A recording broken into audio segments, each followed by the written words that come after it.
Hi everyone, I'm Greg D. Wanted to give you a quick update on what's going on with our weather here as we head into Friday night into Saturday. Haven't been live on my Facebook page in quite some time. Got quite a change going here between this afternoon. We've already tied our record high at Cleveland Hopkins, 71 degrees right now.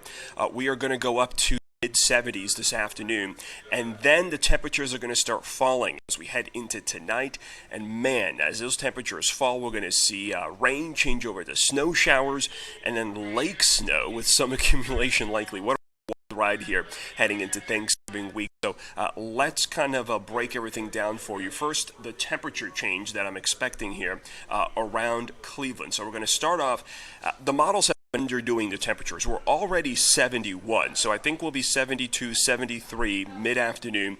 That temperature there is going to fall back into at least the low 40s by Saturday 10 a.m., maybe even lower. So we're talking about a good 30-degree drop in less than 24 hours, and that's really going to drive a lot of what we're talking about in terms of this forecast. So Saturday morning, you'll wake up temperatures in the low 50s, some scattered areas of rain before 8 o'clock. The temperatures will stay in the 50s. Then the winds pick up out of the west, and man, is it just going to get nasty during the afternoon. But the day itself will not be lost. There are windows there, certainly, to get a lot done if you do have last-minute plans and errands to run. Here's how this breaks down. Here's Friday through tonight. Football games. You've got an outing dinner with your friends or family. It may be warm enough for patio weather out there tonight. That's how nice it is. You may want to pull the grill out of the garage and just do one more grill.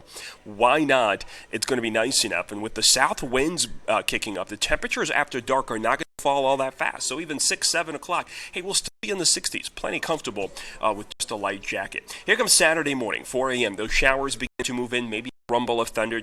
In the 50s, strong southerly winds. Those showers then get out of here by 9 o'clock, maybe even 8:30 in Cleveland. Real quick shot of rain, and it's after that rain, once it stops raining, go ahead, get out of the house, do what you need to do. Thanksgiving shopping, you've got some early gifts to get, maybe family coming into town, maybe your kids have some errands to run. That is the time to do it, as I think we'll see a good dry window here between 8:30 o'clock in the morning to maybe 2, 3 o'clock in the afternoon. So much of the day is fine. The day is fine. And I've got a couple of friends who are moving tomorrow. Midday looks good. You start off in the morning, as long as you're done by mid-afternoon. If you don't mind the colder temperatures and the wind, you'll be fine. I don't expect the rain. Back to the maps. Let's talk about what happens after that, because it's later in the evening as the sun sets. There comes the lake effect. I think this gets started maybe after 4:30, maybe after 5 o'clock. Our first initial bands of rain and snow first. Now, at first, what we're going to see is a mix, and that mix may last for a couple of hours. You've got to be patient here. And for those of you right at the lake, that mix may go on for quite some time. It may continually mix rain and snow, whereas farther south we may actually get snowflakes. Even if you're getting snowflakes, temperatures here are going to be in the low to mid 50s, so I don't think it's going to be an immediate stick situation. Maybe the grassy surfaces, maybe your car, your house, but road surfaces, I think for the beginning of the evening will mainly be wet to, at worst, slushy. It's as we go through the evening that this traditional lake effect snow band setup really takes over, and you see them here. A secondary snow belt band. Here comes another secondary snow belt, and then one into the primary. We're talking about the secondary and primary snow belt. With any of these bands, lightning and thunder is possible, certainly.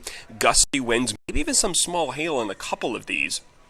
And because the winds are going to be strong, see a surface wind 23 miles an hour, the beginning of the snow will be pushed a little farther inland than it typically is. So, typically with a lake effect snow, you start getting snow in places like Euclid, Cleveland Heights, University Circle, Shaker Heights, Beechwood. The wind may be so strong, you may have to go all the way to 271 to see the first flakes at times. As the winds become lighter Saturday night, we may see the snow build back toward the lake and then eventually affect the lake shore as well. By midnight, I think we're going to be seeing some of the heaviest snow. I think that some of the heaviest snow, 9 p.m. to Saturday to 2 a.m. on Sunday. This is when roads could become slushy. if you're traveling late in the evening. So again, I want you to get all that stuff done early in the morning so that Saturday night after dark, after 5 o'clock, it gets dark early, you can just kind of settle into the house and just hang out for the rest of the evening and not have to worry about getting out.